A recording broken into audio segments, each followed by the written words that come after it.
కృష్ణ రావణ్ మనం ఈ మధ్య చూస్తున్న వ్యవహారం, పొలిటికల్ వ్యవహారం. అయితే ఈ కృష్ణ రావణ్ ఎవరంటే మన అందరికీ తెలుసు.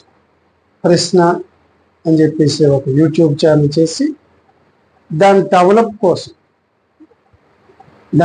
కోసం ఆయన వీలైనంత హిందూ మత వ్యతిరేకగా ముద్ర వేసుకొని బాహటంగా నేను హిందూ మతంకి వ్యతిరేకిని అని చెప్పుకుంటూ హిందూ మతాన్ని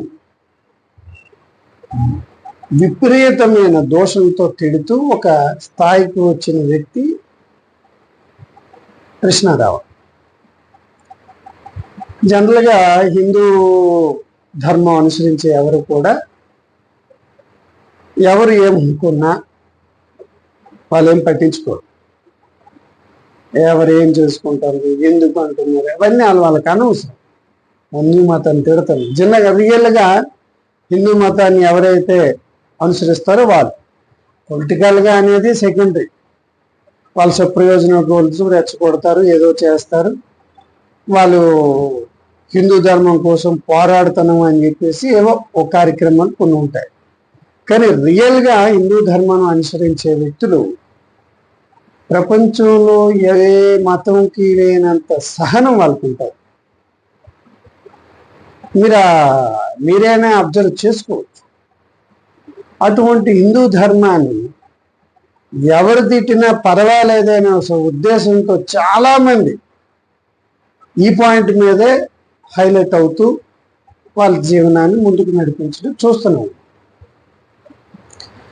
హిందూ ధర్మంలో కొంతమంది ఎవరు అయితే ఇద్దరు మతాల మీద మాట్లాడతారు తప్పించి మ్యాక్సిమం అసలు పట్టించుకోరు.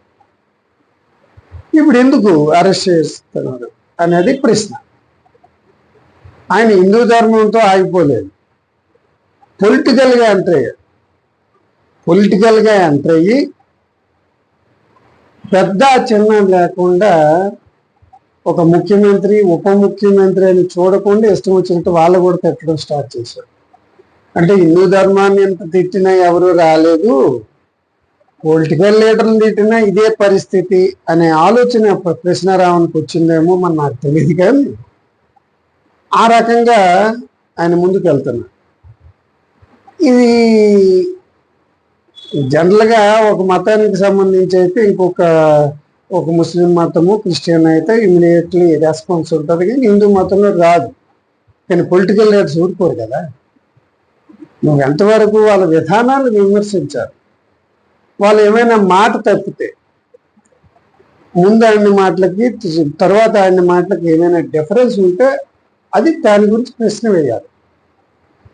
వాళ్ళు ఇచ్చిన మేనిఫెస్టోలో ఏవైతే ఉన్నాయో అవి పూరించకపోతే, ఫుల్ఫిల్ చేయకపోతే అవి నువ్వు అడగాలి. అలా అది ప్రశ్న. అలా కాకుండా వ్యక్తిగతంగా పోయి సినిమా డైలాగులతో వాళ్ళని ఇబ్బంది పెట్టే రీతిలో నువ్వు మాట్లాడితే పొలిటికల్ లీడర్స్ ఊరుకుంటారయ్యా? వాళ్ళు నానా బాధలు పడి 5 సంవత్సరాలు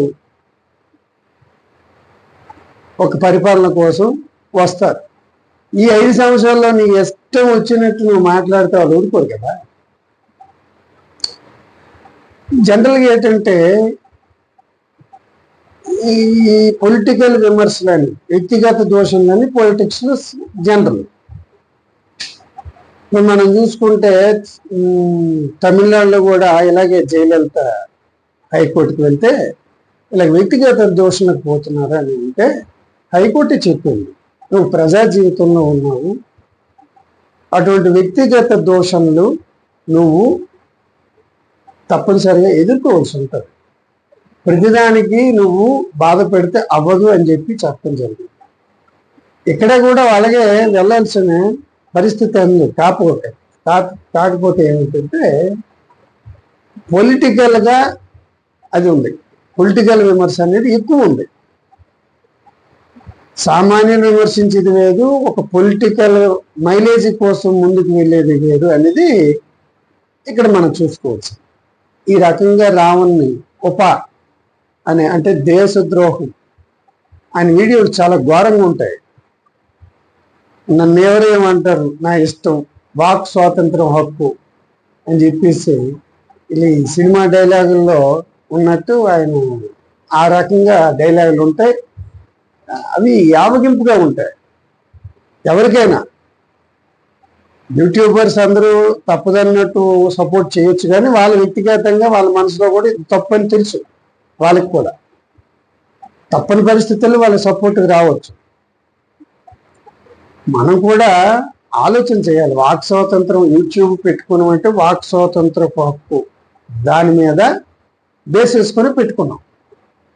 అది అంతవరకు అనేది అంతవరకు వెళ్ళాలి. ఒక స్థాయికి వచ్చిన తర్వాత కూడా ఏదో ఒక వ్యూస్ పెరగాలనో లేకపోతే సబ్స్క్రైబర్లు పెరగాలనో కొంతవరకు నువ్వు అగ్రెసివ్గా వెళ్ళావు, కొన్ని అంత నీ బ్రతుకు కోసం. ఇంకా అక్కడితో ఆగకుండా ఇంకా ముందుకు వెళ్తే ఇటువంటి పరిస్థితులు ఎదుగుతారు. యూట్యూబర్స్ కూడా ఆలోచన చేయాలి.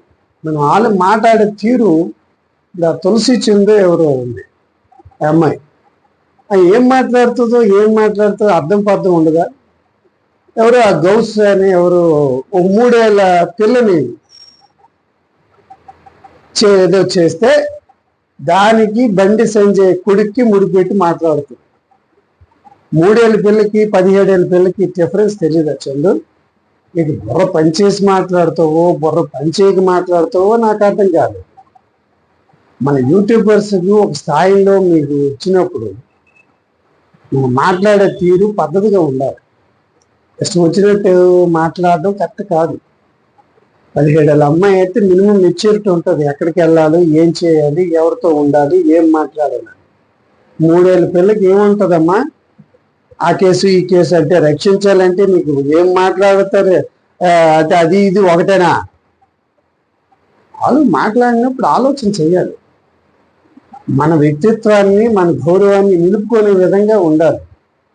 ఎంత స్వేచ్ఛగా నువ్వు మాట్లాడుతున్నావు కాబట్టి ఎలా మాట్లాడుతున్నావు? ఈ దేశంలో ఎక్కువ మంది హిందువులు ఉండబట్టి, ఈ దేశంలో హిందువులు ఉన్నట్టు ముస్లింలు ఉంటే అసలు నువ్వు ఎలా ఉంటావో నువ్వు ఒకసారి ఆలోచన చేయమ్మా. ఒకసారి ఆలోచన చేయి. ఎందుకంటే ముస్లిం కంట్రీస్లో మీరు చూస్తున్నారు ఎలా ఉన్నాయి ఒక ఆడదాని పరిస్థితి. సౌదీ అరేబియాలో ఈ రోజుకు ఓటు హక్కు లేదు. ఇంత స్వేచ్ఛ అనుభవించిన నువ్వు ఆలోచన చేసి మాట్లాడాలి. ఇంత స్వేచ్ఛ ఇచ్చిన ఈ దేశాన్ని గౌరవించడం నేర్చుకోవాలి. నువ్వవచ్చు, ప్రశ్న రావనవచ్చు. It is my opinion. Thank you.